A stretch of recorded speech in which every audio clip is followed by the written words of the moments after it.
find my guitar pick. Oh no. And we are live. Oh, struggling to find a guitar pick. Here we go. Hey everybody, it is Wednesday evening. I'm Texas Garden Guy, and this is the Garden Party. This is the Garden Party. We want a garden party with you. We talk about the plants we grow and some things you might not know. The Garden Party. All right, Josh, take it away, dude. All right. It's your second favorite plant dad and pet dad, Josh Gardens. And I am here, Destin, Texas Garden Guy, super excited to talk plants in this heat wave, which is the theme for tonight. So it's been hot. Not Texas hot here in the Carolinas, but it's been pretty hot. Yeah, I figured, now this is the time of year where people are getting super frustrated with their garden because, their gardens are starting to die out. Your spring gardens, like here in Houston, most of the tomatoes I've got are gone. Almost all the squash is gone. Cucumbers are still holding in, but, a lot of things are starting to die out. Josh, what was the first thing to die in your garden from the heat? Well, we're still going. We're still going strong here. I've had a little bit of fungal issues on my cucumbers, but nothing. I'm still getting tomatoes. They're holding strong.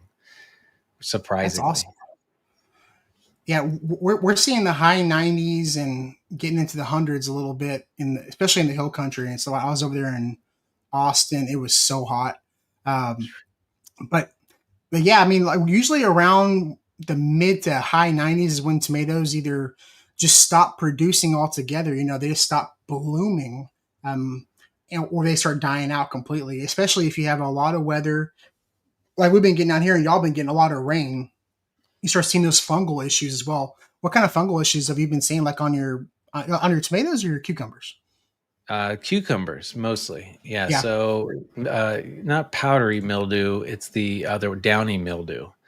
Okay. That's been a struggle. There's a lot of issues that we get with cucumbers here where they just sort of like die from the ground up. And then it's like, you can't do anything about it. Yeah. But I've been known to go the whole year with cucumbers before. So it's possible. That's great.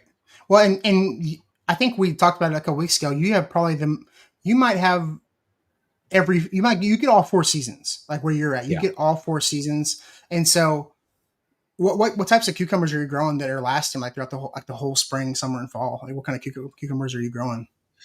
Right now I've got those English long ones, and I'm just about to get my first one off of it. They're probably my favorite. Last year I did those striped Armenians, and I got one that was 3 feet long. It was epic. Yeah.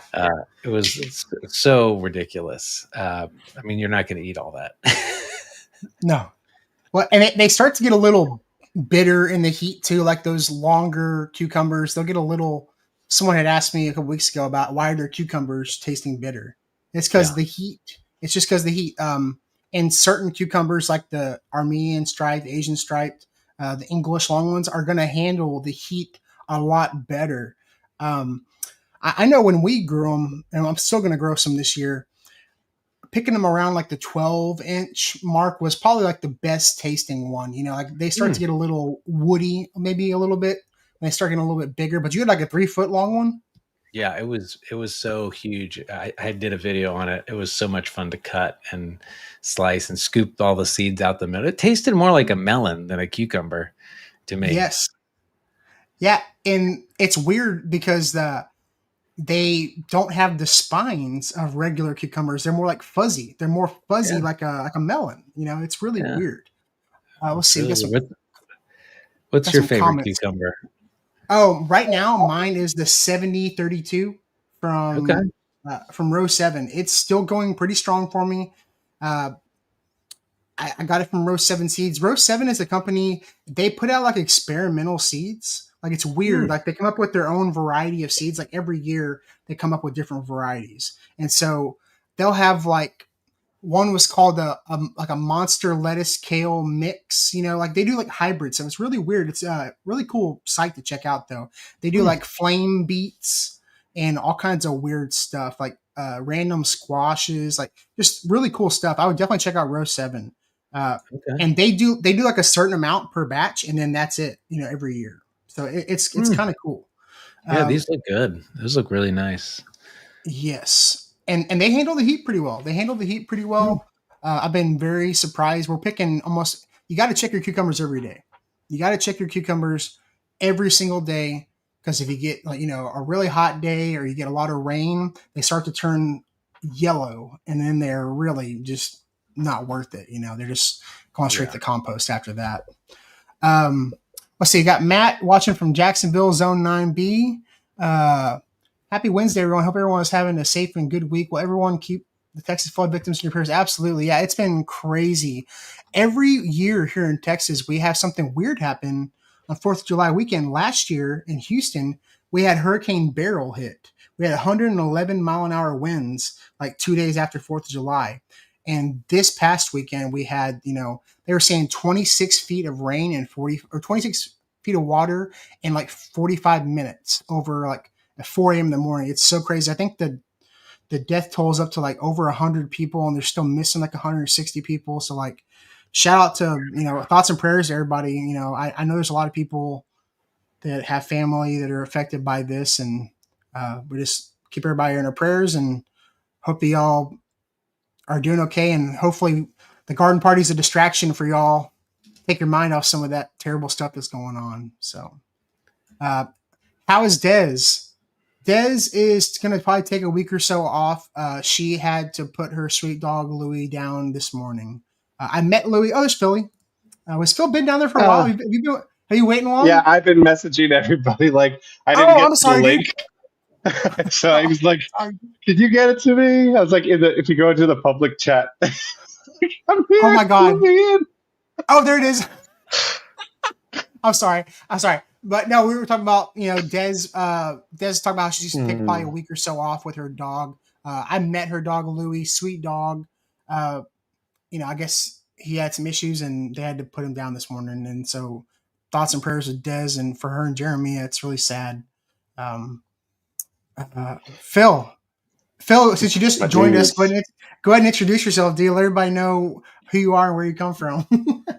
My name is Phil, and I grow fig trees, and I fused it all into just Phil's figs.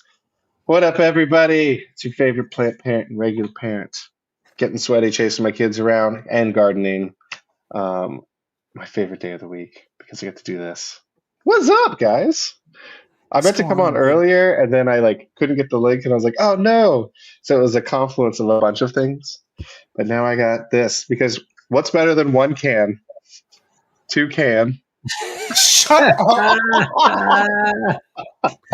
Even hold on. Oh my God. Oh man. Well, it was great being on the podcast. I'll see you guys later. And hold on. Let me get my Oh my God. Hey, do I have? Oh my God. Do I? We need sound effects after jokes like that. Oh my God. I think I do have sound effects. I can't figure out how to get my screen to not buffer, so we'll figure that out one day. But yeah, I know Des is going to be out for a week or two. Condolences to her and Jeremy. Shawnee says she's listening while she's cooking. She says she hasn't touched the garden for 8 days. We've all been there. I don't live where my garden is. We picked peas and herbs today. Chopped and dropped a few things that bolted: peppers, tomatoes, and cucumbers next. Yeah, it would be so hard for me to have a garden and not have it in my backyard. That would be really hard. How do you do that? I mean, you need like a wildlife camera or something just to have at the atonement or wherever, so you can just look at it from afar. And then it'd be tough if you just saw a squirrel in there to go chase it out. You have to have some sort of speakerphone. Be like, get out of here. They have those remote control sprinklers, don't they? Josh, didn't you do something with that? Yeah, they have motion sensor. It didn't work. Yeah. I can't imagine. Yeah, I can't imagine it works that well. There's no way. It didn't work. The best thing that's worked for figs has been the bird netting, and you have to wrap the bottom because the squirrels will figure it out, or they'll try to figure it out. And if the squirrels are still messing with the sides, you might have to displace some bamboo or some sort of stakes just to tint it up a little more. That's been the most successful yet with the squirrels, but it just doesn't look good, and that's the only bummer. Yeah. I think I saw your video. It looked like it had multiple layers too of netting. Yeah, because it's big, right? So I can fold on it and then go that way. I have a few more. I've started getting ripe figs. This is like the earliest for me, guys, and maybe because I have so many trees at this point and getting my systems dialed. But it's like every year I get earlier and earlier and earlier. And I wonder if, and Josh, you didn't have this because I think I dodged this bullet. We didn't have a late freeze. Our last freeze was like mid-March, early mid even. And I think the figs will wake up early if you're not paying attention. And this was today's harvest of figs today. Yes. What you got? Wow. What's the breakdown? Oh, dude, Ashley picked them. So I was repotting stuff in the garage. She picked them. She's better at the harvesting. I am terrible at. If it was up to me, I'm not good enough at picking stuff. The birds would get everything probably. Because you gotta check morning and at night for these things. You know, with my big Celeste popped and is just looking great. And I harvested a bowl of figs at lunch today, and I brought them back to the office. And I grabbed like a chunk of pecorino cheese, and I just said, "Here you guys go." And there's nothing like having like hard salty cheese and sweet figs mid-afternoon on a hot day. And half of our work is in the field. That sounds as good as a watermelon sandwich. Yes. Oh, a watermelon sandwich. Oh my God. It's terrible. Did you do that this week? No, but I saw a video on it and I was like, oh, I'd try that watermelon with like slice of cheese and balsamic in there. It's an interesting mix, a little arugula. What's some rockets? That's interesting. Let's see. Matt says the peppers have been enjoying all the rain, look the healthiest I've seen, and it's been nice not to go out and water them every day. Yeah, the peppers at my house, I declare 2025. I hereby declare 2025 the year of the pepper, because I have been harvesting so many peppers, dude. The hot ones, like those ones that I was cutting open and I was crying. They're putting out like crazy. Like we've been picking it'll probably 5-gallon bucket of peppers every week this week. Like all for the past month. What? It's been so much. Dude, it's insane. That's a lot.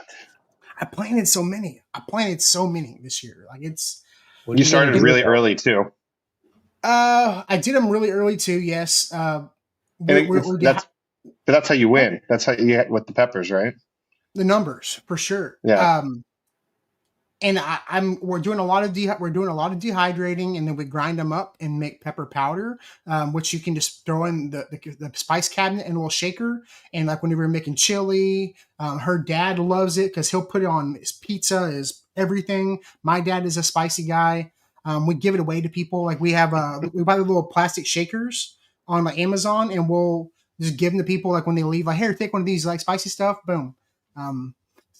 We use a lot, and then Ashley makes a lot of pepper jelly, and like cowboy candy and stuff like that too. So, I also think fig pepper jelly is a great 1-2 punch for the sweet and spicy. Oh yeah, that'd be good. I will let Ashley know about that. Ashley, that'd be awesome. The ground cherries have been doing pretty well too. Have you put any thought into? Have you put any thought into doing something with those ground cherries, Josh? I have. I went and I shucked a bunch of them, and I've probably got 300 in this big bowl. And I'm like, okay, I got to grind them up. I got to make some sort of jam. But what I've been doing is just grabbing a handful and eating them every time I walk by the bowl instead. Well, the good news for stuff like that is you could go ahead and you could probably cut them up, wash them, cut them up, put them in like Ziploc bags, and just like wait freeze them until you have like enough, and then you can cook them down, grind them up, and then strain them, and then either make jelly, jam, or make wine like we talked about last time. Like that's a good idea, because that's what we do with figs. We usually have a running 1 gallon bag of like figs frozen in the freezer, and then when they get full, we take them to the big freezer outside. And then when Ashley makes jelly, we have like 5 1-gallon bags, and she just makes a big batch all at once. Yeah. That makes perfect sense. All right, but while we're talking figs, I have a serious question, Phil. Why did the gardener keep a fig log? Oh my gosh, why? Because he wanted to keep track of all his figures. Man, No. where is Where my is it? dude? I I'm need. gonna have to Okay, take I a will. swig from my toucan.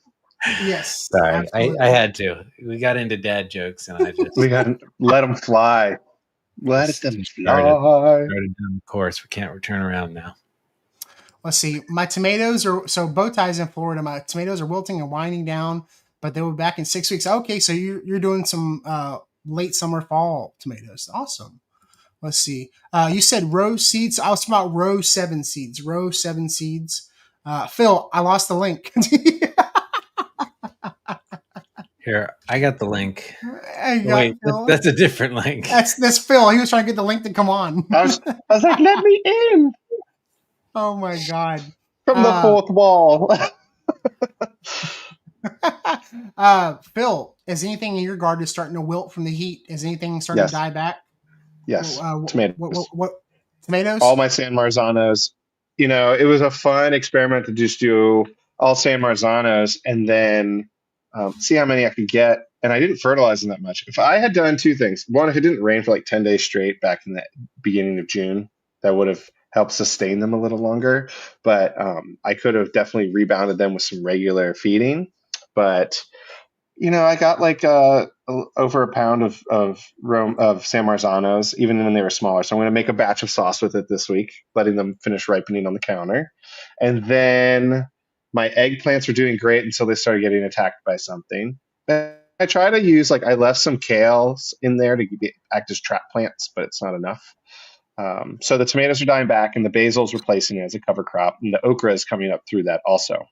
And so all these Haas seeds has allowed me, all just doing seed planting, to practice succession planting and just go and go and go. And I think that has been the most fun. Sometimes when we first start doing this, when I first started it, I was a little overzealous and planted all 30 of something. But now I can take a step back and plant 10 at a time. And then, a few months, plant 10 more. And so that's been kind of cool. But the tomatoes definitely starting to suffer, and I wish I had backup tomatoes already ready to go. So we'll see. It's hard to get that succession crop going right after the tomatoes. You almost want to either. I don't even really pull my tomato roots up unless I had bad blight issues. A lot of times I will cut it at the base and that's what I'm about to do. And just let the roots break down, because whenever you yank that root system up, you pull up so much soil and you disturb it so much. I would rather cut it, let it break down, and then just go 6 to 8 inches to the left or right and just plant right there. Because then you maintain that colony of mycorrhizae right there. And then I was even thinking I could rotate, because what's doing it got burned pretty hard, but it's coming back round 2 are the bush beans for the string beans. And I love how they grow as a bush. It's amazing. So you don't have to make this whole thing. And but I might rotate back and forth as they can nitrogen fuse, right? And they don't use mycorrhizae; they use bacteria to communicate with their root systems, and so that I can bounce back and forth with tomatoes and nightshades and the beans. So, and they grew really well for me. So, but they're hurting a little bit. The eggplants started getting something. I don't know why. They've been doing so well. So we'll see. But the tomatoes definitely took a hit. Bug related for the eggplants? What is there holes in the leaves? Yeah, lots of little tiny ones. It's probably those black army worms, those black caterpillars. I always forget what they're called. They're not like the hornworms. The hornworms will just you won't see holes. You'll see the whole. Yeah. The whole branch. I couldn't find any on the underside of the leaves, so I was trying to look for it. So it's probably those big black ones. The bigger black ones are the ones I see. Those are moth. I forget what variety they're called. Des would know. But I've seen those, and I left my tomatillos up. I've got 2 or 3 tomato plants left. I left my tomatillos up, and any hornworms that I find, I'm taking to the tomatillos. I'm relocating them to the tomatillos and let them be sacrificial and trying to keep those tomatoes going. I bought a newer, bigger black light. It's like twice as bright, and so like you can see like stuff glowing like 8 feet away. Like Phil, I would definitely order one of those black light flashlights, especially for your kids, dude. It's so much fun. It's so much fun. Because we have so many spiders here. Like apparently, if you do that like along the grass at night in my yard, it's just like all the spiders light up. That's terrifying. I just got a pair for Prime Day because I'm going to do the caterpillar thing at night. I want to see what it looks like. Oh, and It's not just caterpillars that light up. Everything glows, like spiders especially. The spiders glow. If you find scorpions, they glow really cool.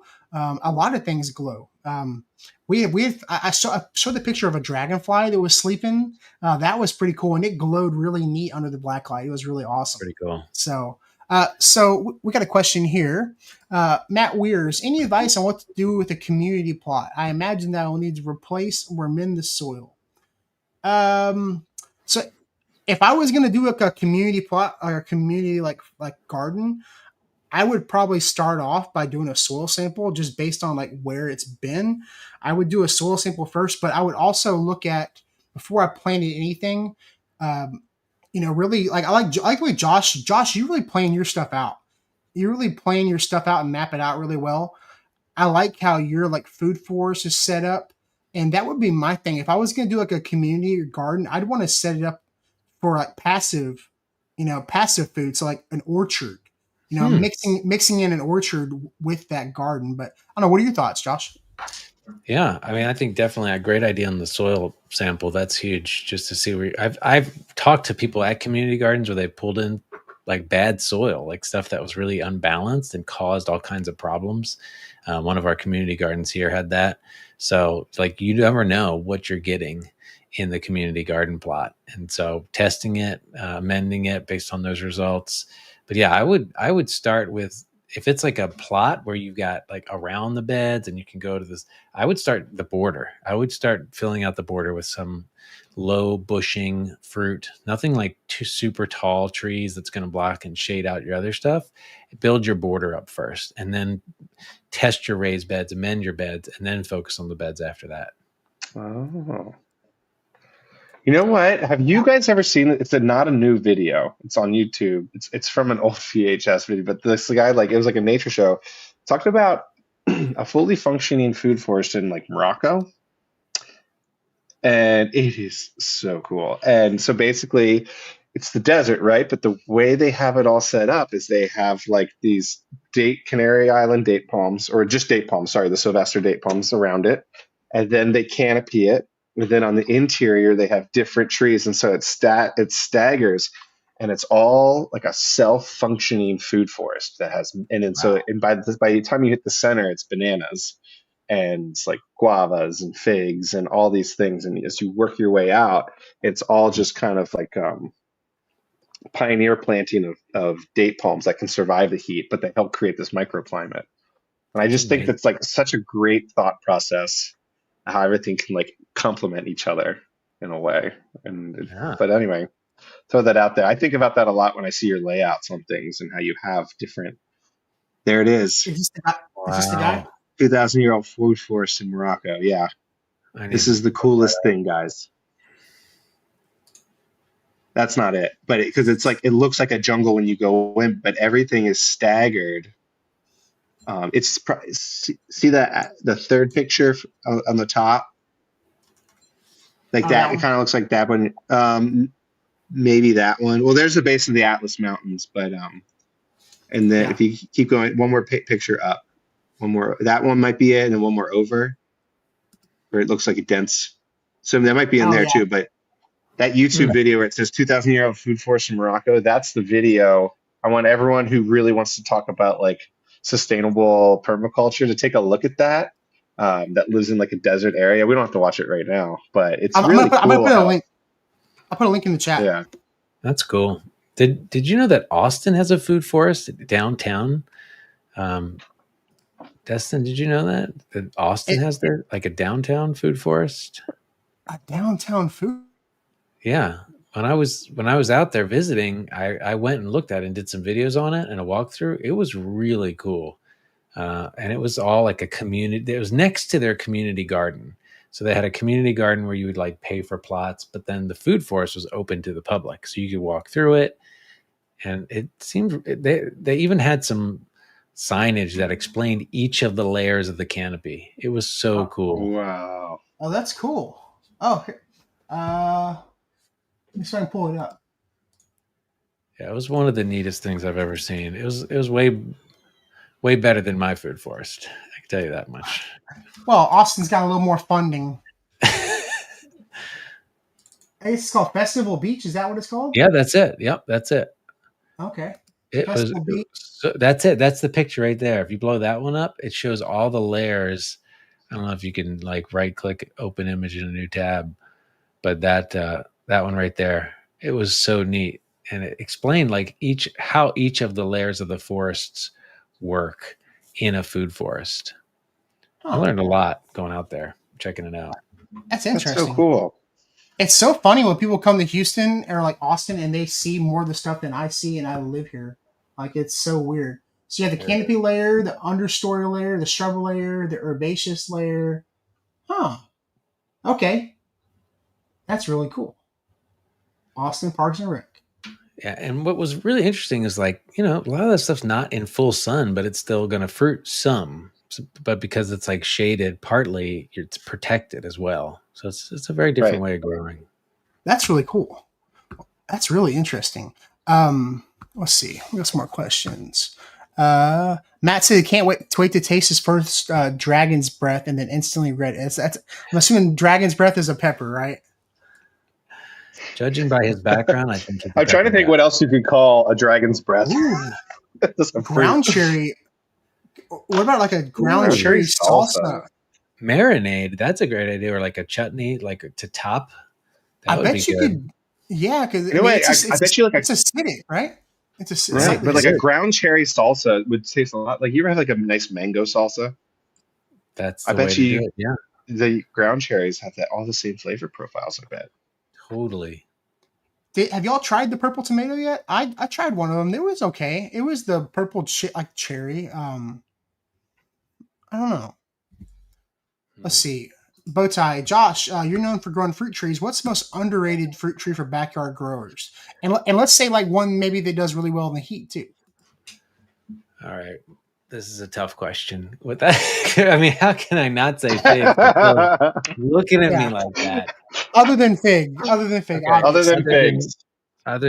Okay, so the most underrated fruit tree out there is going to be the Asian persimmons, because Asian persimmons have this many pests and they grow consistent fruit even in drought conditions, and they have really big glossy leaves. They do well in high heat.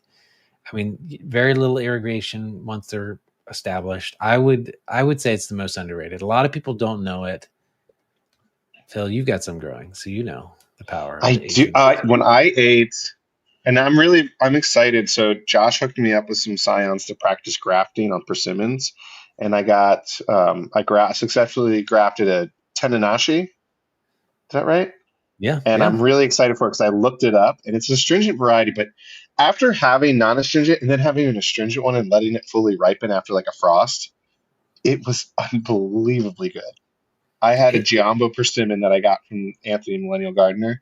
It was like, and I can't explain the flavor profile other than it's like you take a pumpkin pie or apple pie and then you like dip it in crystallized sugar. I think that's the best way to explain it. And it tasted so weird. Like, it's so weird, but like so gooey, delicious. I was astounded. There it is.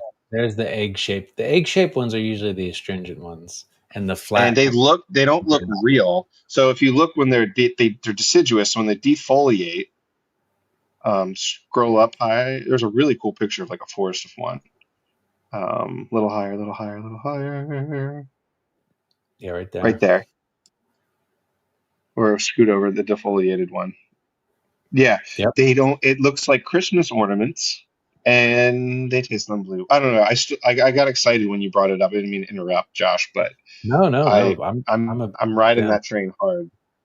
Yeah. The biggest selection of persimmons I've ever seen is at this place called Edible Landscaping in Afton, Virginia. And the last 2 falls, I've driven up there to go to their persimmon festival. And it's Phil, you should go. It's probably not that I'm far of a excited. drive for you, but Where in Virginia?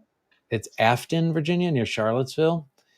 And they have tastings, so you can taste all these different varieties, and then you can buy them there. And I mean, it was just so cool to see all the different ones. There's brown inside ones like chocolate persimmons and coffee cake persimmons, and like there's a bunch of them.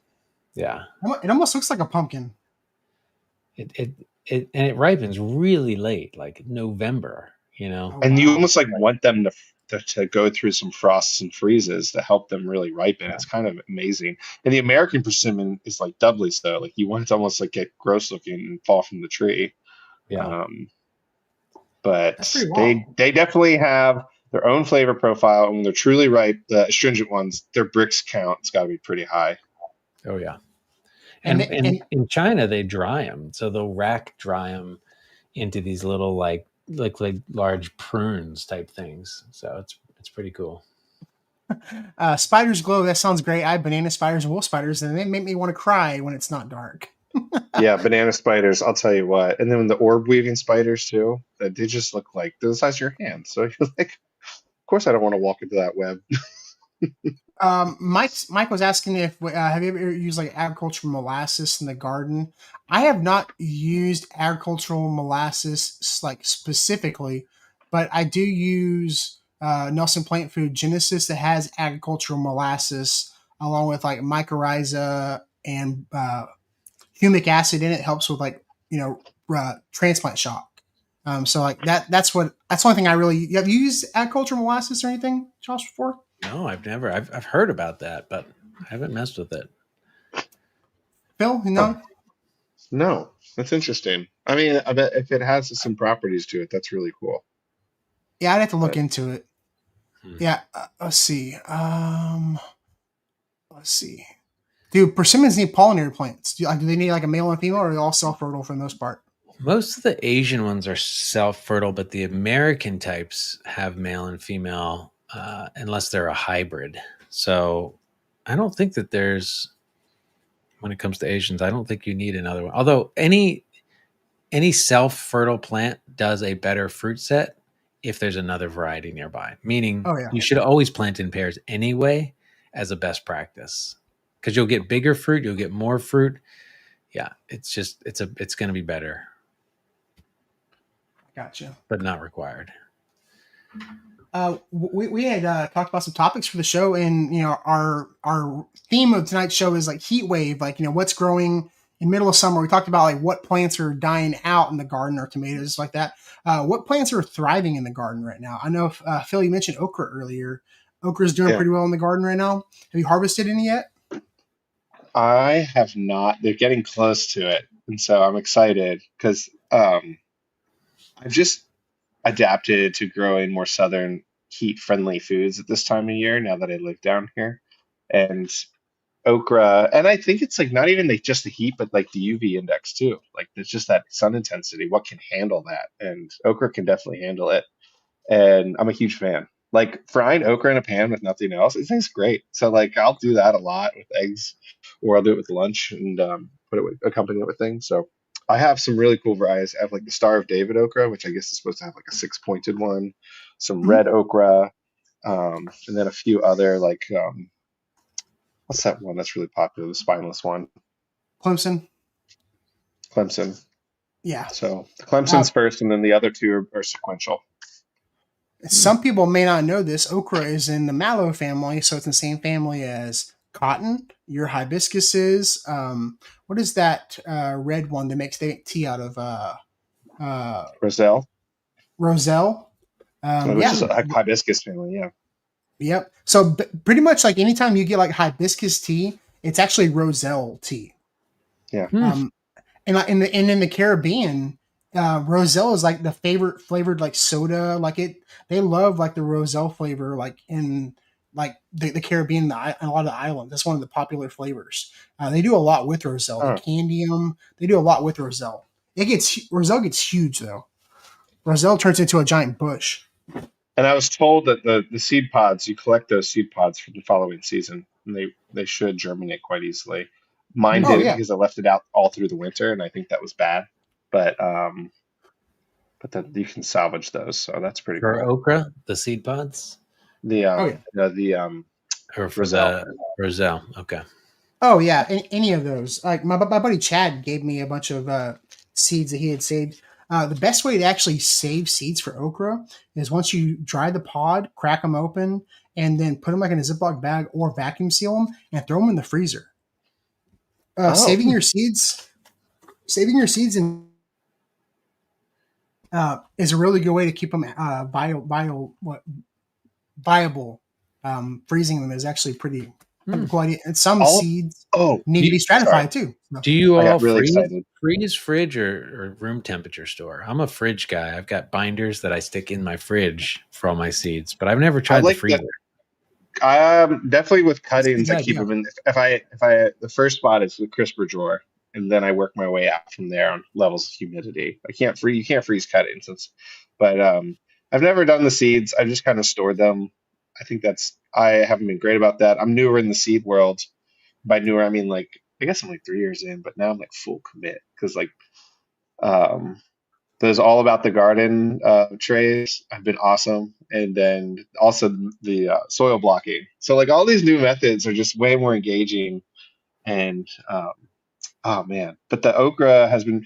What I was going to say about the okra is soaking those seeds was like the best thing you could do. The best thing. Holy cow! It's 24 Yes. hours. I think I left them in like a day and a half too, and I was like, "Oops!" and planted them even following, and I had like 100% germination. Wow. I would say most seeds, benefit from at least a couple hours soaking in like room temperature water. Like, your beans, with snap peas. I mean, my desert roses, I soak those in in water for like 12 hours before I Hmm. sow them. Plumerias. I mean, rehydrating those seeds gives them a jump start. Sometimes even like scarifying them too, like scratching them with some sandpaper. Even I heard people say that okra is better when you like scarify them a little bit. I've never done Hmm. it. Bowtie was saying that he just puts his in his Ziploc bag and puts them and they stay fine. Yeah, okra is pretty easy to grow. It's pretty easy in general. Um, is there something you can let's see, night large is something I can plant in the heat and let it survive? Okay. So a lot of things right now, regardless of whether they're heat tolerant throughout the summer, usually you need to have an established root system going into the summer to handle that heat.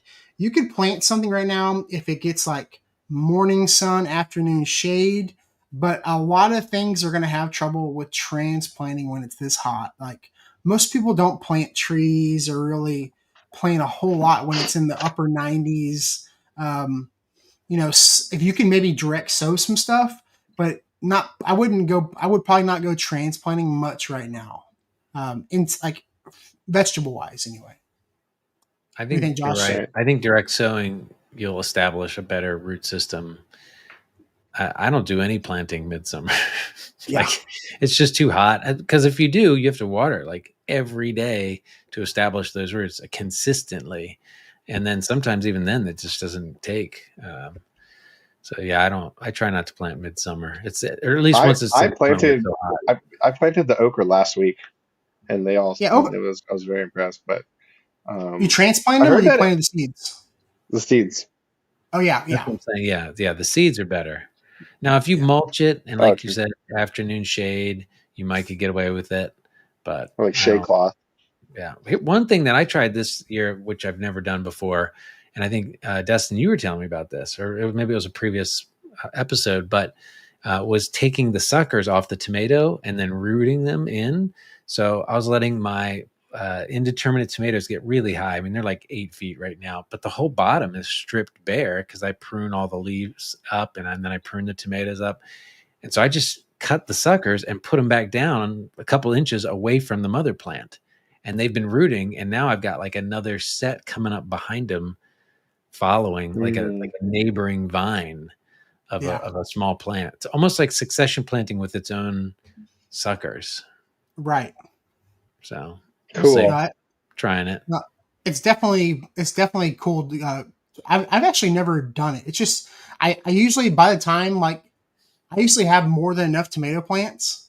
I usually have more than enough, and by the time my plants start dying out, I'm kind of sick of them anyway. Summer for me is more maintenance. It's just maintaining everything. It's like pulling weeds and mowing the lawn, weed eating, all that good stuff. Staying on top of the pests and everything. Fighting that battle. Matt was saying, I want to plant. He looks like he wants to plant a bunch of citrus and stuff like that. He doesn't have much room. Oh, do it. Well, containers. Challenge accepted, Matt. Yeah, containers, man. Containers will help you with that. Containers will help you out because you can have some lemons, some oranges, a coffee plant, which is that's a hard. You can grow it. It takes a long time to get coffee. And might not get the volume or the type of they they don't like hot, but they love that like high mountain tropical climate style where it's just like 70. Right. But I mean, everything he listed, he can grow in a container. And once they get too big, you can either find a spot for them somewhere else, or like my house, when my stuff gets too big, it goes to my dad's place. It goes to. Plus, he's in Jacksonville, Florida, right? Yeah. So he's in a good spot. Definitely the hardy avocados for sure. Yes. Just be careful in the winter. Yes. I mean, it doesn't get that cold there, but it does. You do get some frost down that way in Jacksonville. Yeah. That's northern Florida. That's northern enough, but and that's why I just like everything. I like everything in containers. I love keeping stuff like that in containers. It's just so much easier. I wish I was an avocado person. I would love to be an avocado person. And once we actually made our first round of tomatillo salsa. Tomatillos handle the heat. Tomatillos can handle the heat. I had a hard time with the pests, mostly because I was instead of killing all the worms this year, I forfeited them to the tomatillos. But we got quite a few tomatillos before it got bad, and we made a couple batches of salsa. And having an avocado tree would have been nice. Had to go buy avocados and cilantro. Cilantro doesn't do well here in the spring or summer. You have to almost grow it during the winter here. It's so hot. Cilantro is an herb that's hard to grow in Houston.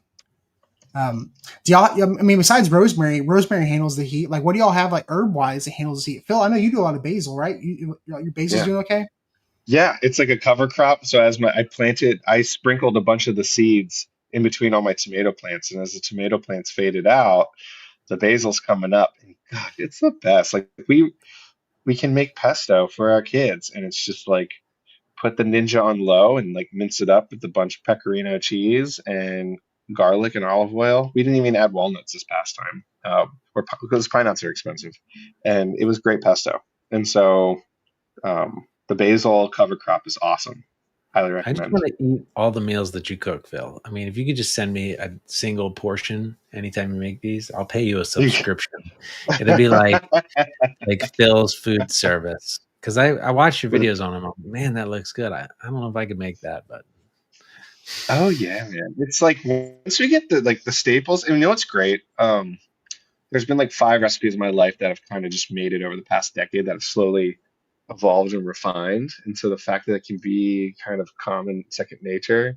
Actually, Josh, when you were here, like my barbecue chicken and rice, like that's like easy peasy. I got like the seasoning down, and that was great. And then the pesto is just such a centerpiece because it's like a great way for my kids to eat green stuff when I throw the spinach in there.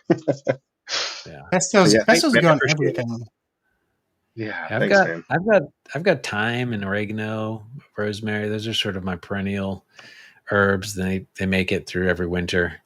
But then this year I put in like pineapple sage, and I put in a couple different sages. But I haven't had my sage like make it, so I'm really hoping I got like a purple sage, a regular sage. I got a whole herb, two of these raised beds for just herbs I'm testing out for the first time. So they're one of those self-watering raised beds that's elevated. Sort of interesting from Keter. It's pretty cool setup.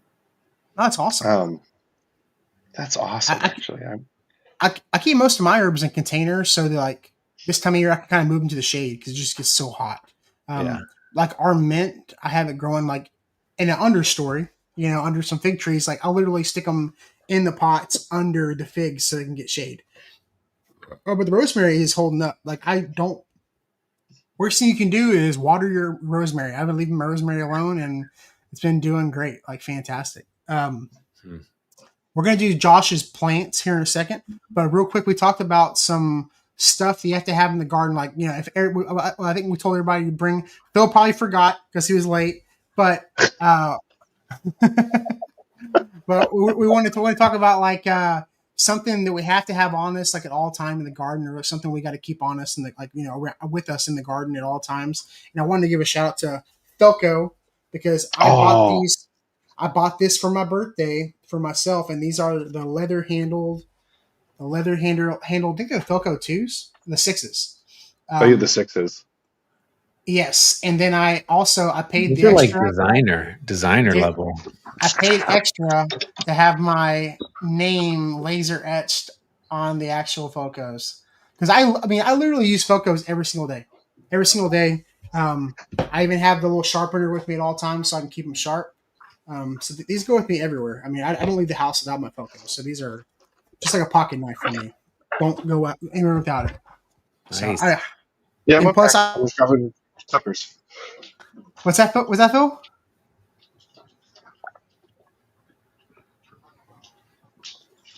What do you got, Josh? So I brought a few things, but because mine are also pruning related, I'm going to switch to something else, which is I'm back. This new hat that I.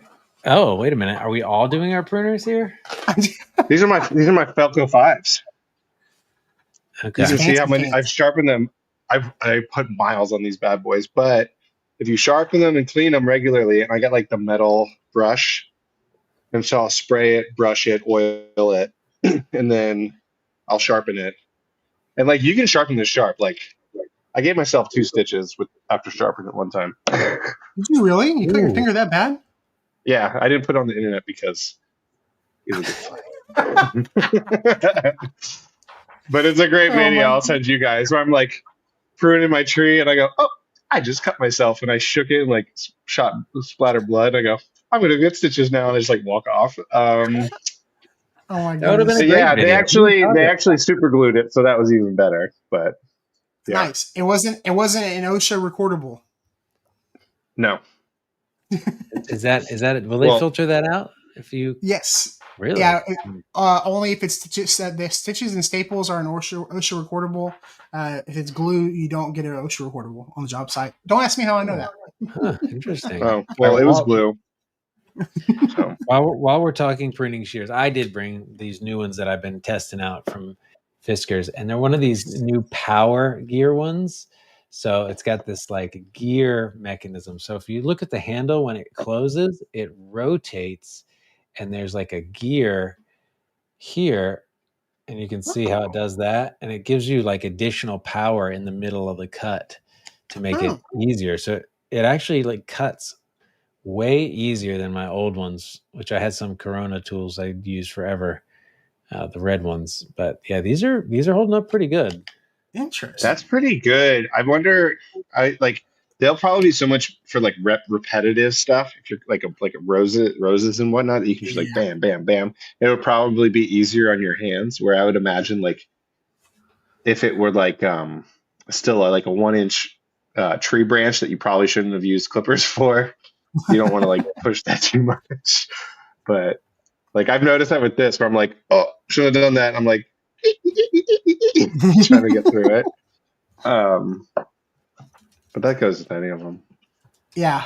All right, so, always be careful with your pruners. Always be careful. Safety first.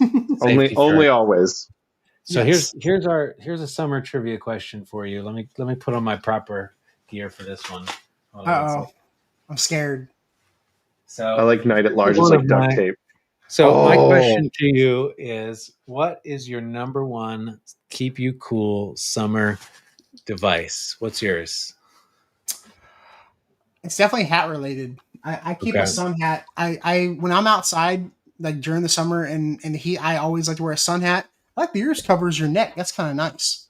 Yeah, it rolls up underneath, so you can like. That's what you need because the neck is very vulnerable.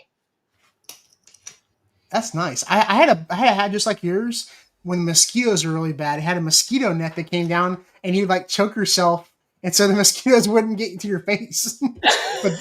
but then one would get inside the net, and it would just be like inside. You're like, ah! It's just.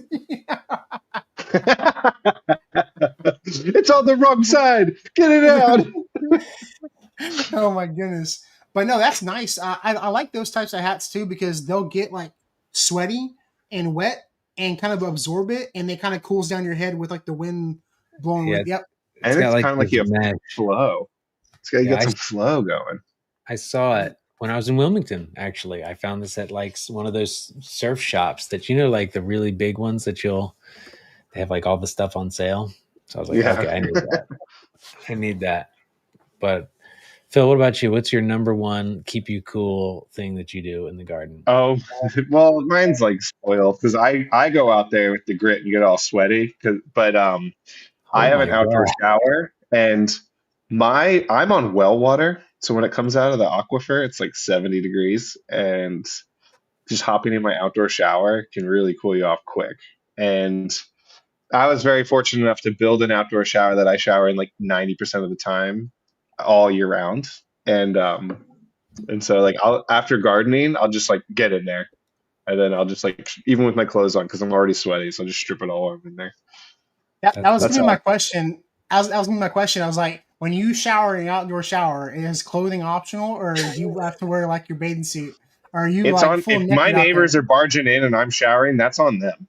Okay. Oh,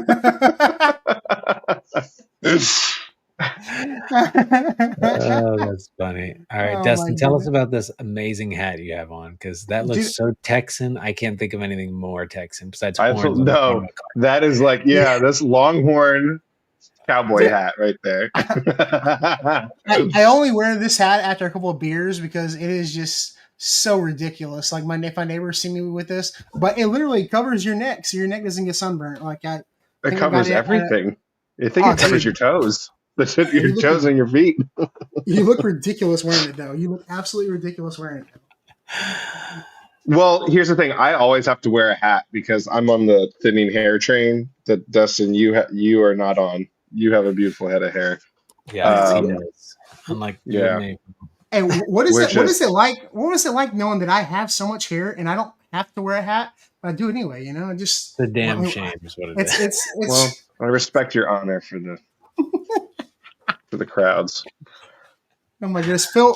So your outdoor shower is your number one, cool hot weather preventative, cooling down. Yeah, it's important that we I work in the field a lot for my other job too, and so I mean, we live in warm climates, guys. North Carolina, Texas gets hot, so safety first for sure. Hydration. I want to share this because Ashley was going to get me this hat or get her dad this hat, but I told her he would not wear it. It's a straw hat with a fan built into it. Ooh. It's solar powered. It's that's pretty smart, and it looks. You could probably do some cool Texas belt buckles over top of it. But that's the hottest part of the hat. You can feel it in there. It's got a solar panel on the top, so it run like a computer fan. Like it's kind of ridiculous. Does it have electrical? Does it have copper conduit to help your plants grow faster? Oh my god! No, it helps you stay grounded. The copper wire helps you stay your shoes down into the heels of your shoes. Listen, I see something great bubbling. Let's check out the guy wearing it. That example picture right there. Yeah, it looks like. For those that want to know why I have a beard, that's what I look like without a beard. No, it's not. That's why I have one. That is not what you look like. Oh my goodness! Wearing the straw hat with solar powered fan by Cool Breeze, man. I think I need. Really, it's not on the Sharper Image Airplane magazine. Oh, it's on Amazon, dude. It's on Amazon. You can get it there. Amazon. Look up Cool Breeze straw hat. Probably on Prime Day right now. Okay. They have to order it right now, actually. Should we all order it? Can we get them custom garden party solar powered fan hats? Let's show up with it. I mean, it won't work indoors though because there's no sun. All right, so one other hack that I've been using, I did last year, and I got to break it out this year, were these Farmer Defense sleeves. Have you seen those? Where they're like a cool mesh sleeves that protects your arm. What do you think of those? Have you tried them? I balked at it, and it would probably be beneficial to me to do it with all the fig trees and the latex, but I would get to like I'll go out in just my board shorts sometimes, so it's like Yes. yeah. So I'm like, oh, it would be such an afterthought to like get all stationed up and then go in like I'm John 117 Spartan from Halo, like my power suit on, but like I I don't know. I think everyone's got to find their own favorites, and the hat's crucial, obviously, and having the cold water nearby is crucial for me too. But the Well, sleeves are definitely beneficial for many. yeah. I typically am not wearing like long sleeves. If I was gonna wear I've been sent those. I've been offered those before, and I just cannot bring myself to just throw on random sleeves. I can definitely see how they would be beneficial. It's like Phil was saying, especially when you're messing with stuff that makes you itchy. They're obviously UV protectant as well, so helps you against like skin cancer, which is obviously really important too. I just cannot bring myself to put on sleeves. I can't do it. I If feel I like was that Allen Iverson. yeah, I feel like if I was that concerned, I would just wear long sleeve shirts. I feel like if that was a concern of mine, I would wear long sleeve shirts. I'm usually, even if I'm wearing a long sleeve shirt, I've got it rolled up, and which is counterintuitive because Froberg always told me that farmers don't roll their sleeves up; they always have their sleeves down because it actually helps with cooling. Which It does. say what you want, I roll my sleeves up. I roll my sleeves up. I don't know. If you can find a good baggy long sleeve shirt, I got a couple jean shirts I wear because I'm in the woods a lot, and when you're in the Yeah, woods, like you have to wear long sleeves, and Yeah. so I'm like baggy long sleeve light clothing just protects you when you're out there in the brush, yeah. Because you're hacking in on like mosquito and spider country, Josh, where yeah you are. I've never yeah seen, if you go to like the Piedmont region, there's so many spiders where you are. yeah. Yeah, But and and and I do drink, a lot of cold water and stuff like that. But I also have started drinking more electrolytes. yep, Liquid IV. smart. I try to do the sugar free liquid IV because I've had a heat stroke before, so like I will start getting cramps really bad. Even if I'm not doing anything like really strenuous and it's hot outside, my jaw will start to lock up, my tongue will cramp. I was doing garden talks in the spring, and my jaw and my tongue would start to cramp. It was really weird. Hmm. Probably some underlying disease I don't know about that's not related to cramps. No, But it's probably like it's probably electrolytes and getting that because they help keep your body ionized, and you need that -2 frequency for your muscle communication, intercellular communication, right? I think that's I right. was yeah, gonna say that. I was gonna say that same thing. I was, No, no. yeah, you sounded really scientific there, Phil. yeah, I'm just gonna yeah. say, The positive ions. yeah, That's why I always the ground ions, myself. I always go outside and Negative, ground negative myself before. ionization. negative ions. All right, are we ready? Are we ready for plant trivia before we run out of Yes, time? yes. I got Uh, 4 We got plants if you're time. ready. We got time. do it. All right, y'all are gonna get this one so quick. This one is Don't say easy. that. I'll probably, Don't tee that up like that. I'll probably just show it to you and be like, "Oh, I know what that is."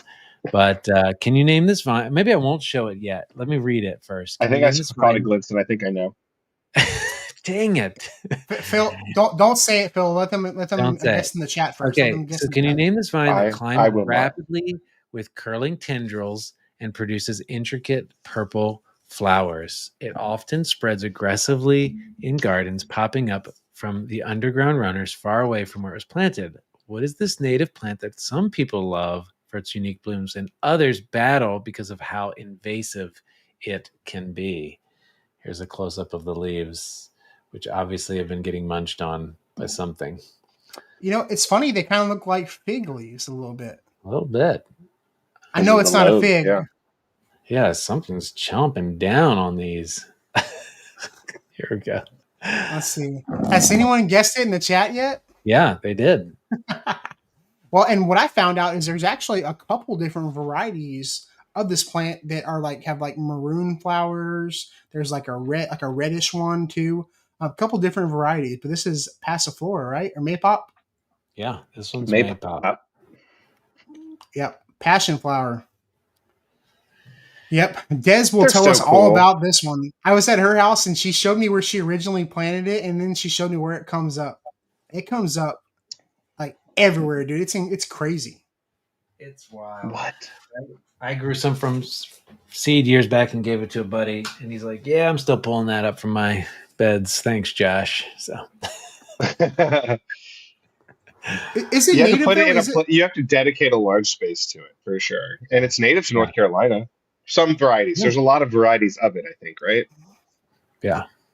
Because you have the Hawaiian one, which is Lilikoi, right? And that one is very tropical compared to the Maypop that is in North Carolina.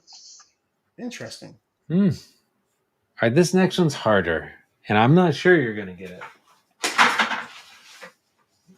So this is so the story on this is, well, let me read it first, and then I'll tell you a quick story about it.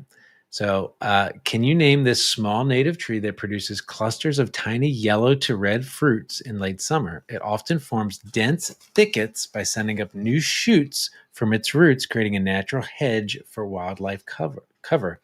What is the plant that farmers once used as living fences, but now sometimes considers invasive due to its spreading habitat? I think I know it.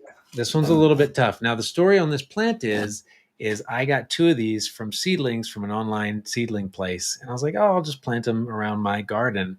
They blew up in 2 years. They started coming out in my lawn, and I had to get a bobcat to remove them. And then I kept a bunch in pots from the pits of the fruit that squirrels would hoard away and were popping up other places in the yard. So now I've got about 30 of these in pots. I don't know what to do with because I don't want to put them in the ground because it's so invasive. Is it a bodark tree? No. It's not Osage orange. It's not what's bodark. That's Osage orange. That's what it was. Yeah. That's a good guess because they did use that as a living hedge, and that's good what luck I getting thought. past that. Yeah. No, this is an edible fruit, and this is an American type, but the specific variety is, any last guesses? American persimmon is a Chickasaw plum. Oh, okay, I had one of those at one point. Plum. They make a really pretty little flower, a really Beautiful. pretty little flower, and they make little fruits, like little plum fruits, right? Yeah. If you ever need any, I have about 30 in pots, just like this. Well, and it's funny. So you mentioned that they use those as hedges. The other one, I thought it was the Osage orange. They call them like horse apples or whatever. Horse apples. That's what I was thinking. They used to use them as like hedges. They really like the wood in woodworking. They call it bodark, and it's like ironwood. And whenever you use a chainsaw to cut down the tree, it literally makes sparks with the chainsaw because it's so hard. My dad has some out of his property, and they've been burned. Like the trees died in the freeze, but they have not fallen. So he's literally been burning them for a couple years now, and the entire inside of it has burned hollow. And so when he lights a fire, it's like a giant rocket furnace. You know what I mean? It's crazy the way it burns. It makes like a giant chimney, but it takes a long time to burn it down. This is cool. I've never heard of bodark, and now I'm looking into it. It was used by Native Americans to make bows, which is interesting. And it's a really, really popular woodworking. Yeah, I'm gonna pull it. I'm gonna pull it up real quick because if people might not know what we're talking about, but once we show the fruit, they'll know what we're talking about because everybody's seen these horse apples. And they're not edible, so no, no. And I don't think these would spread as fast as like what you were saying. Not at all. No, they don't come out from suckers, or at least, but they have thorns. I'll tell you that much. But look at the wood, though. I mean, it's so beautiful. It's for woodworking. It's so nice. But there you go. All right, next tree, brother. Right. Next one, incrementally more difficult. Now, I did do a video on this next one today. If you're tuning into my channel, but I think you're going to be able to guess this based on the leaves. Can you name this compact tree that's often grown in containers for its small, flavorful fruits used to make oil? It thrives in hot, dry climates, but can surprisingly tolerate temperatures down to around 10 to 15 degrees Fahrenheit. What is this Mediterranean tree that stays manageable inside and produces fruit within just a few years of planting? I think it's related to oaks as well, right? It's related to oak trees, I think. It might be. I don't know. That's a good question. I need to figure that out. I know what it is, but I'm. Me too. I mean, look at all these guesses in the chat. Seems a uniform but do you know the specific variety? I'll guess this. I'll guess it if it's the popular variety. If it's the Arbequina. It is the Arbequina, yes, which is originally from Spain. Catalonia. It's Catalonian? Yeah, that's where it's originally from. Barcelona. Fun fact, Vikram, the plant prof, actually got his dissertation was written on olive trees when he got his doctorate. Yeah, he did a lot of research into olive trees in like South Texas. South Texas. Wow, I need to meet him. Yeah, no, olive trees do pretty well. I mean, are they still pretty cold tolerant where y'all are at? I mean, my dad had some in the ground and we lost them in like when we had that snowpocalypse or whatever. Really? Because mine did great in pots. Really? We had 5 inches of snow this winter and they were unaffected. They survived it in containers. They're ceramic containers out back. Now, my yard faces south, and I have some good trees to block the wind, but I was very impressed with them. I've kind of ignored them. And I have 3 different varieties. I have the Arbequina, and I have 2 Italian varieties. I have the Coratina and the Lecchino. And they need pollinators, and they're actually, not every variety pollinates every other one, and those 2 pollinate each other, so that's pretty cool. But the Arbequina, you kept them outside in the winter? Yeah, no problem. I haven't done anything to them, and they're fine. Yeah, it's pretty cool. And certain olives are like for oil, and some olives are like for the fruit, right? Too, like there's for table different eating, varieties. Yeah, and you can harvest them and brine them at different times too. Yeah, they've become very popular as indoor plants, though. A lot of people are growing them indoors in pots, and they for sure. They handle the indoors pretty well. I saw a lot in Las Vegas and in LA when I was out there. I mean, were you at the Venetian? Yeah, I saw them a lot at Landscape. Where was I at? MGM Grand. There was a bunch. I actually saw a bunch of like Texas native olives when I was down south in South Texas. A lot of them were blooming, and it looked like the blackbirds were eating them. But they're not edible for humans. But they're really good for like ornamental landscaping, and they're a native, and they handle the cold pretty well. And apparently, they grow really fast too. The Mexican olives. All right, last plant. Let's see if you know it just from the look of it. Oh. All right. Can you name this tropical plant that grows from rhizomes and produces broad green leaves similar to ginger, but it's not ginger? It thrives in warm, humid environments and is harvested for its bright orange roots that's used as a spice. What is this plant that dies back in winter but can reemerge each spring, which is what exactly happened to this one in a pot, spreading slowly through its underground stems? Yeah, I know it is. Do you know both names of it, though? Because it goes by a few different names. No. I don't. I do know that Phil's doppelganger, Laird Hamilton, he has a coffee with this in it, and it is like supposed to help for like your brain function or something like that. I forget what it is. It's in the coffee.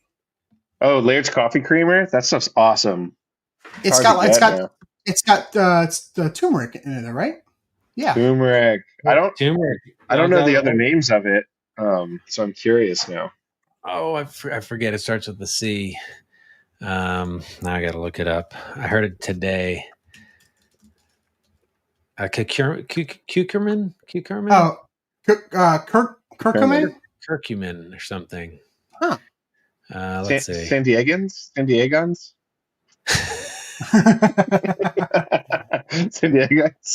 It's also known as Pianjiang Huang.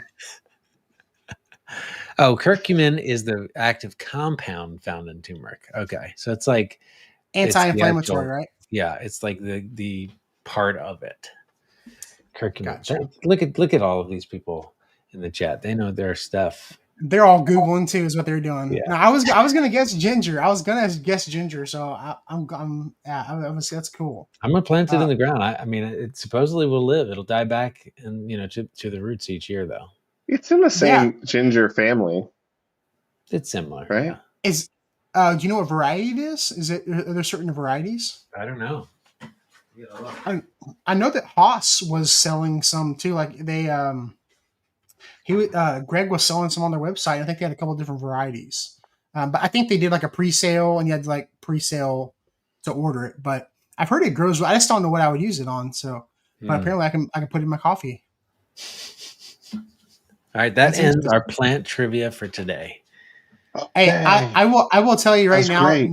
I really have enjoyed your plant trivia so much that next week I will take over the plant trivia. I will bring 4 of my own plants, and I will mix it up with some cactus and succulents, some rare Make it cactus hard. succulent varieties. Make it really difficult. Yes. No easy ones. For sure. Yeah, I like learning about new plants. Every year it seems like I get into something different. This year I've kind of gotten away from the bigger stuff, and I've kind of moved more towards cactus and succulents.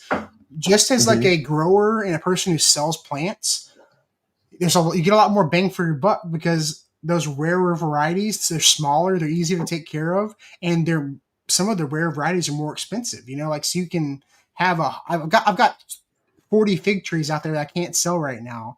They're 5-6 feet tall. I can't sell them. No one's buying them. Really? They're all brown turkeys. I mean, you can't. Yeah, that's you can't give a brown turkey fig away here in Houston. Everybody's got one.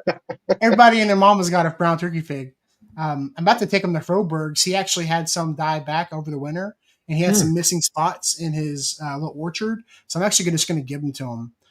But yeah, I've been moving into the cactus succulent, and it's a whole nother arena, dude. Every year I go down a different rabbit hole and learn about different plants. It keeps it interesting. How fun is that, dude? Like that's the dream right there. Like when you're like, oh, because I remember you had your time with the plumerias. I remember your desert roses, and you even make your like succulent mix. And it's been so cool to watch you because that's how you really grasp onto something. It's like full commit, figure out like all the 300 level is what I from academia, but like all the deep dive stuff that makes it tick, it makes it work well.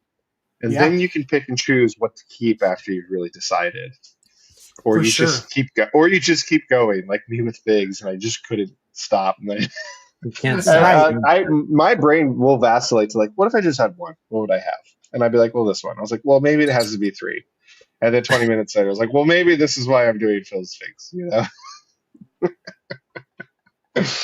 I'm actually doing my first market next week, next Saturday in Austin, with the Austin, Texas Cactus Market. I told people I bought like 2,000 desert rose seeds, and I've got about 800 to 1,000.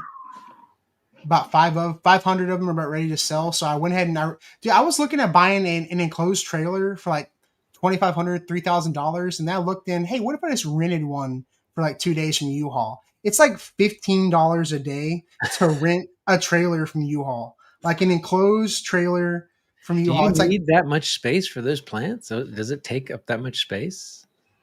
I got a lot, dude. Well, so I'm not only am I taking desert roses, I'm taking a lot of plumerias. I'm taking some other trees and like that. So it's hard to stack stuff on top of each other, So that's the main. I need a wide, and then we're gonna drop my dog off of my in-laws. So he'll be in the back of the truck. So it's just nice to have a little bit extra space and not trying to cram it all. And now I'm taking fertilizer and stuff to sell. I'm taking Texas Garden Guy merch, taking my soil to sell. So a little bit of everything. But it's gonna be my first like cactus market. Cactus succulent market. It's gonna be awesome. What are you pricing your desert roses for? I'm just curious what those little guys are gonna sell for. I'm gonna categorize them. I'm gonna color code them all. But when I get there, I'm gonna go around to some of the other booths and see what they're, because I don't want to undercut like what Ooh, they're that's selling. smart. That's Yeah, smart. yeah. I don't want to go around undercutting because I have so many desert roses. I don't want to see like, I want to go around and see what they're charging, and then I'll do like the prices and say what they are. But I want to see, it's Austin, so it's a more high end. Um, and obviously a lot of mine are bigger, but they're more like normal generic colors. So people are gonna buy them to graft on like more exotic varieties. So if someone were to buy like, half a dozen to like a dozen of them, I would make them a deal, But I definitely don't want to go in there and just charge too cheap and then cost someone else at another booth, So I'll That's so definitely go check so first. considerate. That's so considerate. Oh, that's a good Yeah, approach. yeah. Because I definitely don't want to take them all home. I definitely don't want to do that. The price will go down as the show goes on. Say, 100%, 100%. I'm not giving any away, but I might give one away. But yeah, no, it's cool though because Hmm. getting to see him grow from a little bitty like matchstick, half a matchstick to like being 6 to 8 inch. I got one that I grew from a seed this winter, and it's already putting on a bloom. Like they usually take 3 to 5 years sometimes to put on their bloom, depending on like the variety and your climate. To see one already putting on a bloom is pretty wild, That's pretty pretty cool. pretty nuts. So, Hmm. Phil, what's going on in the fig world, dude? Give us a fig date. Fig day. I'm starting to get ripe figs. It's awesome. I have a few videos to post on. I got to use the word peduncle in my video that's coming out We need a about peduncle New. shirt. Oh my gosh, we need a peduncle shirt. Like, do you even know what a like? I don't even know. But like about when to pick a ripe fig because every grocery store on the planet seems to pick them early. And um, also my story about the Godfather fig. I had a fig ripen on it. They're not the tastiest fig, but the background on it is like really cool. Are you still doing your weekly vlogs, your weekly videos? Like, are you? Because you can only like for me like you, I guess you can really elaborate on varieties. Like, do you see yourself like year to year doing the same video or refining stuff or just going like deeper dives on certain topics, or how does it work for you like going a year 2 or 3 of Phil's figs on YouTube and stuff? So this is what my thought process was with it is that I get to operate. I'm so fortunate in the gardening world we get to operate seasonally, and every year as I grow, because the ultimate goal here is to have an orchard of East Coast production commercially of figs, but like really kind of teach people and kind of make figs more commonplace in the United States. And I'm okay every year doing seasonal refinements of videos I've done before based on things that I've learned, based on things that I've learned from all of you, communicating the community. So there's that piece. Then there's the scaling piece. So you get to see like how I manage my backyard orchard year over year. How have you seen a business kind of scale year over year? And how you see the progress of getting to Bill's figs year over year. Now, I did a full fig tree nursery and garden tour I just shot out today. So there it is there. Nice. I got to check that A out. thorough one. I haven't gone over 30 minutes on a video in a long time, but there's really good info in it. So it also took me a while to edit. Usually I try to, not spend too much time editing. My last video, root bound and fruit bound, was really cool because it's like a lot of us have container figs and everyone's like, it's not growing that well. I was like, well, how long has it been in a container for? And they're like, well, at least 2 years, maybe 3 years. I'm like, well, there's the culprit, right? You can choose the path of lots of fertilization to get nutrients, or take a step back, prune the root ball the winter, or up pot it, and then go from there. And so there's things that like when I encounter a situation, I want to learn about it, recover, grow, excel at it, and then share that with all of you. So it's kind of tricky. My goal is to find evergreen content that you can go back and reference at any point in time with growing figs. And at some point, I would like to refine it to make like a 10 episode thing. But I personally keep learning more and more every year. And so if you're Yeah. joining with Grow Your Figs, I get like you learn more and more every year. And the best part is in the fig community, there's always a little R&D section where there's always new figs coming out. And there's this huge balance. And Josh and I talked about when he was over at my place was finding figs that grow well for your area and then finding figs that taste the best for you and then finding where they meet in the middle. And so like my Figo Preto, like my Black Madeira types, grow. They can burn back every winter, but they come back every spring and summer, and they put out fruit every single year, and they're so good. They're so good. But my Coldidoms are so good also, but they don't grow with that same precociousness that the Figo Yeah. Pretos, the Black Madeiras do. And so it's always a dance to find out what Yeah. works best, and it's great to kind of it's been a gateway into other fruit trees as well. And so I'm slowly incorporating like, hey, I'm getting decent at growing citrus. I haven't gotten there with pomegranates yet, maybe because they're still young, but after being introduced to so many other things. So that's No, my that's goal with awesome. Phil's figs, harvesting figs. Figs get better as the tree matures too. So knowing what like a 5-year-old tree is going to produce for you versus like the first fig you get off a tree. Don't get me wrong, it's just as fun. But when you start getting bowls of figs that you have to take to work, that is just as fun too. So that's where I'm at For with sure. Phil's figs, and I just see where it goes every week. But No, weekly is the goal. If I could do twice a week, I need to get some systems in order to make that happen. But that would be really cool. no, that's awesome, dude. I've noticed that you've been pretty consistent on like a weekly basis, like posting. So Yes. I was just curious, like how your process has been going. I mean, that sounds great though. I mean, I think every year our processes get different. They improve. They get more efficient, Yep. and it's all part. It's all part of the journey too, because people that have been following you from the beginning are going to see your evolution.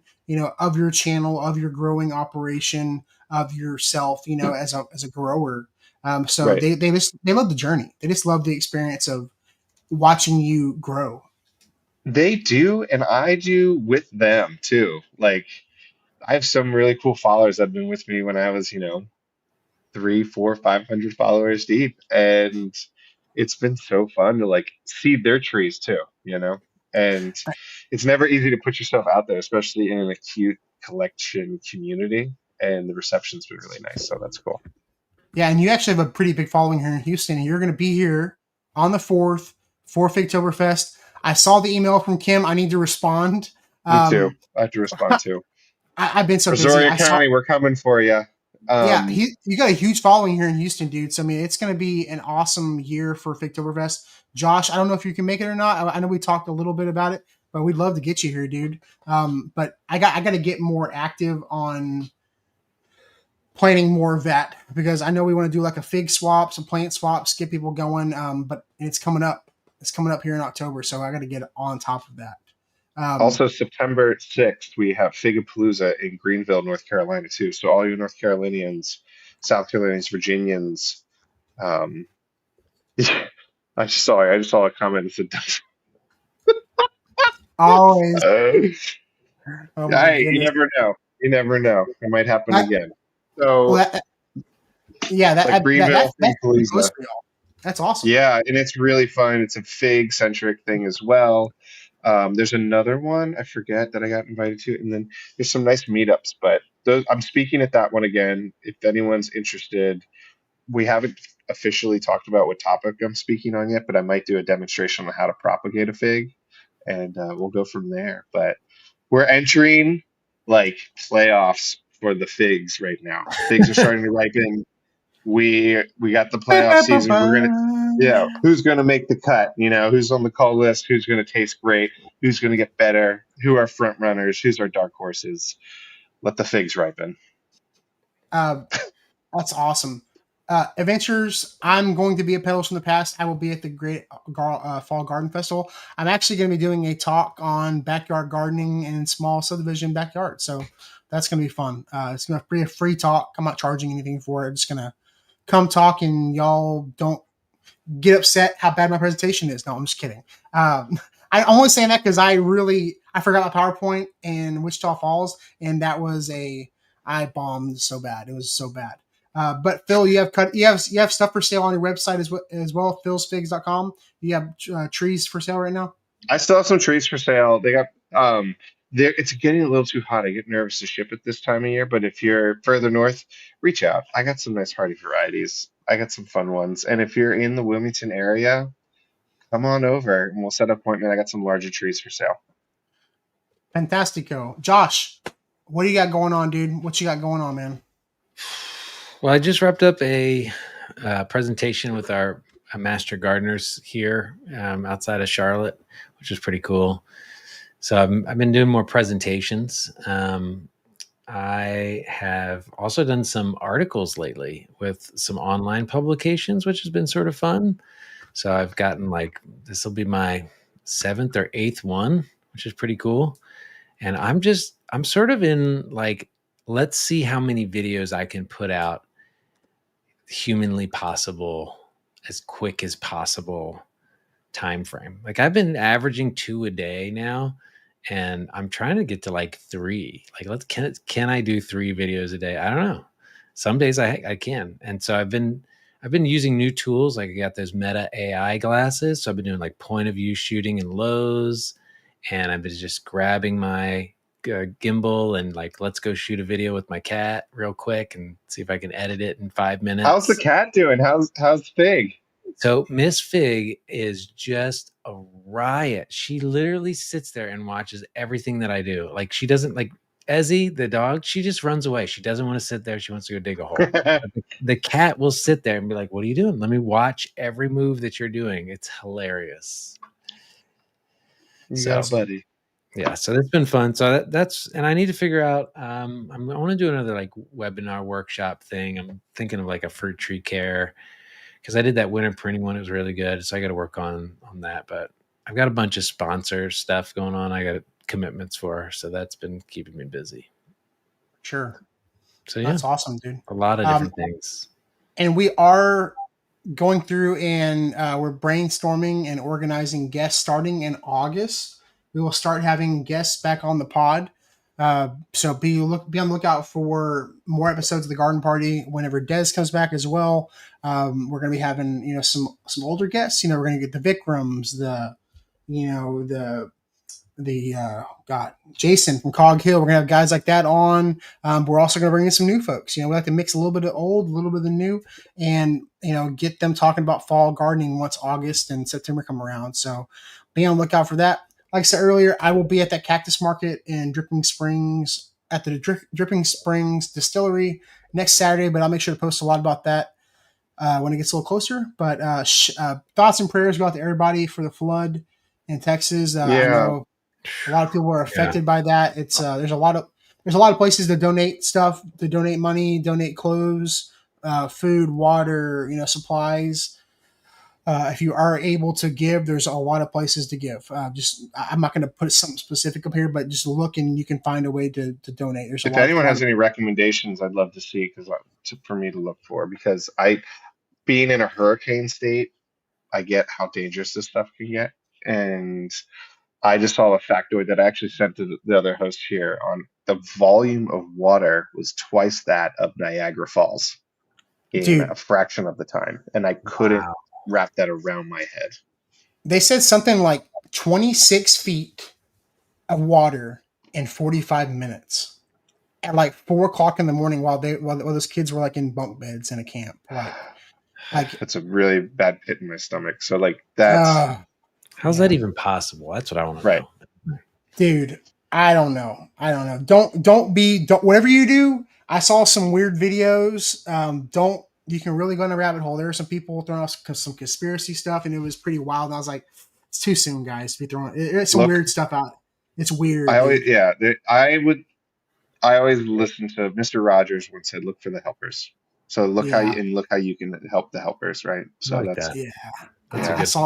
I saw some that I was like, guys, come on. I was like, it's too so. Look for how you make it better. Yeah, absolutely. And then, and that's why we do stuff like this is our videos and our content and everything is, a little bit of distraction. A little bit of a distraction for people going through a hard time. Absolutely.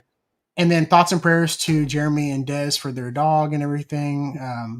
We'll get Des back soon, and y'all just, if y'all get a chance, go say, comment on one of Des's videos and tell her y'all are thinking about her. So, and someone commented, I am behind on posting the podcast on Spotify. I will get them all updated tonight. They will be up to date tonight on Spotify, so don't worry about that.